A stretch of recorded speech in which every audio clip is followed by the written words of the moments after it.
to this blank space or whatever. Like, there's different ways to interpret it.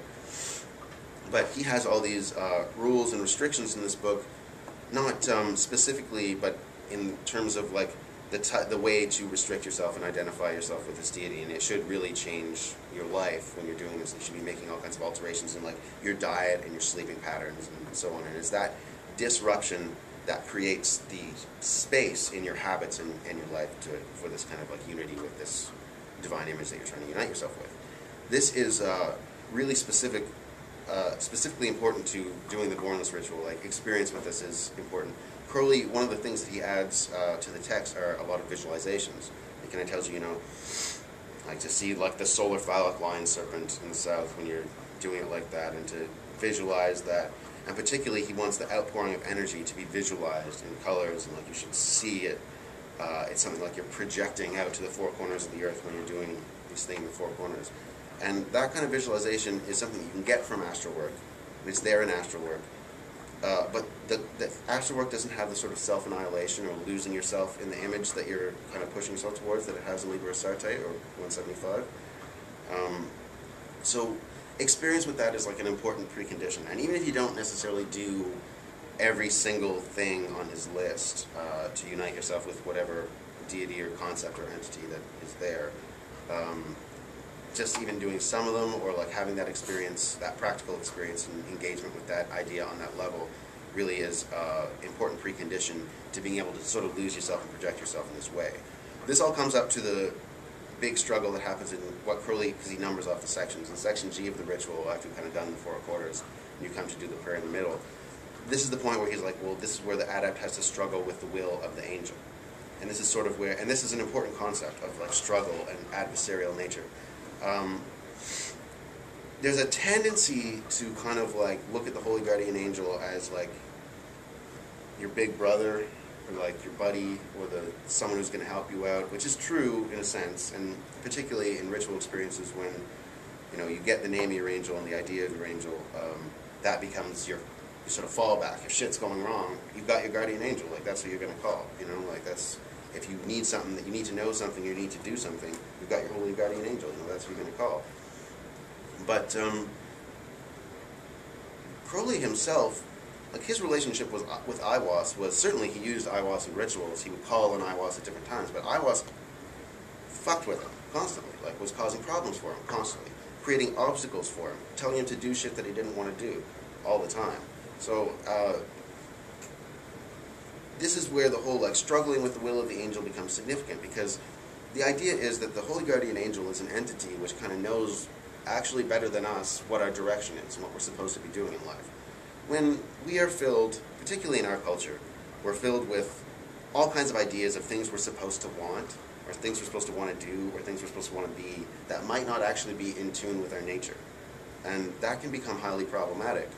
And I'm not saying that you get your HGA experience and you suddenly become enlightened to the point where you no longer feel those things. I think that that's not a struggle that ends. It's not like you triumph one day, it's like, yes, I beat social programming, and it's now over, and I'm never going to have to worry about that shit again. I'm like, no. It's a non-stop thing, and it's never over. Which is why, like, even after Crowley has his HGA experience, he continues to do this ritual, continues to struggle with the will of his angel, because it's a perpetual motion machine, and it never ends, that sort of conflict. And your angel is the one who can actually tell you when you're fucking up, when you're, like, going in the wrong direction. And this is sort of the point of that ritual, when everything goes on, which there's supposed to be a sort of exhaustion that happens at this point. The point at which you struggle with the will of your angel, and you just can't struggle anymore, so there's a certain form of submission that happens at that point, and you go along with it. And this comes up a lot in Crowley's writings about his angel.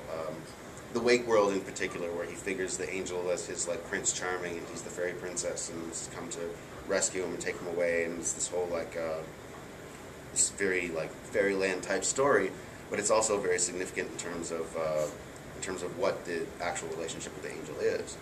And one of the most important things in that comes up, and it's been pointed out, that some of the barbarous names have a very satanic quality to them. They seem to invoke the devil, and there's certain things in the Bornless ritual that indicate that that is actually the case. So that becomes an issue, and that's something that people argue about on the internet. Like, is this a satanic ritual or not? Are we invoking Satan. There's a period in the Wake world, the very book that I was talking about, where Crowley gets taken aside and told, like, see that figure over there, you know, he's Jesus, but in secret he's the devil, and he's the savior of the world. And see that figure over there, well, he's the devil, but in secret he's Jesus, and he's the savior of the world. Sort of identifying these two concepts. And there is an etymological reason for that. I mean, Satan is literally a word meaning adversary or enemy. So to call something satanic is really just to mean it is my enemy, in a very literal sense. So this is where the whole struggle with the will of the angel thing becomes key, because I think what Crowley is seeing with the whole satanic aspect of this is we are supposed to be dealing with things we don't want to deal with. We're supposed to be facing things we don't want to face.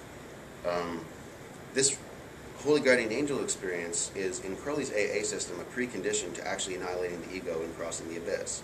Part of the reason that this is the case is the angel is supposed to throw stuff at us that we don't want to deal with. Like we were talking about earlier, to cross the abyss, you have to unite your consciousness with all things. So, you know, if you've got a problem with centipedes, you're going to have to unite your consciousness with centipedes in absolute, unconditional love, and really accept the concept of that into your being. And that's totally necessary to annihilate the ego. Like, everything that you do not like, you will become part of. Everything you like, you will also become part of, but that's easy. That requires no problems whatsoever. So the reason that the angel is sort of the precondition to crossing the abyss is the angel will force you to deal with all the things that would cause your consciousness to break apart. The whole crossing the abyss experience, Crowley identifies with the lurker, what he calls the lurker at the threshold, or he identifies with the devil Sharonzon, who's discussed in Dee's papers, which he says is essentially dispersion, or the idea of dispersion. The idea is, when you're trying to have that experience, you're trying to unite your consciousness with everything. If there's a part of you that's blocking some part of everything, then that's like a little crack for this entity to creep into. And then it will disintegrate you through that. And that's where people sort of like lose their shit and go crazy. And then, even if they're successful, other people kind of think that they lost their shit and went crazy because they don't understand where they're coming from anymore. And yeah, so it's difficult to judge. It's difficult to judge. That's where we get to the whole success is your proof thing. It's like, are you producing anything useful? Like, I've talked to people who said that they crossed the abyss, but they haven't really done anything that is interesting or important in any way, shape, or form. And I would sort of expect, if you've had that experience genuinely, you would at least be producing something that, you know, would make me go, ah, you know, this is different, or whatever. So the whole satanic thing, like, that's one big section of where people get off on a problem with the ritual and whether it's an issue. And I think that what they really just need to do is look at what Satan literally means, or like that idea literally means. There's another one which gets raised by Stephen Skinner, I will name him because fuck him, as an objection to Crowley's use of this ritual, where he says, well, it's an exorcism. The whole point of the ritual is an exorcism. And in a sense, this is true. How that becomes an argument, I don't know. Have people actually read this? I'm kind of maybe arguing about something that isn't an issue, but... Sorry. Well, it's talking about the origins of the ritual, right? Right. From the term Bornless One comes from that Greek Paris, yeah. Greek spell book, right? With the exorcism ritual, and then they kind of changed the name to it. Or, I don't know, I read briefly about it. Yeah, and he uses this like it's an argument. But I think that the whole, like, concept of this as an exorcism, and I think that's a legitimate thing to call it, fair enough, but essentially, the way I always put it is when you try to destroy yourself, you essentially destroy everything you can destroy, and what's left is what you can't destroy. That eternal, infinite essence, the spark of the divine, or the presence of God, or the, I don't care what you call it, like, it's not really, sorry? I was going to say, another meaning for the word Satan, when you go more into the East, is Satan.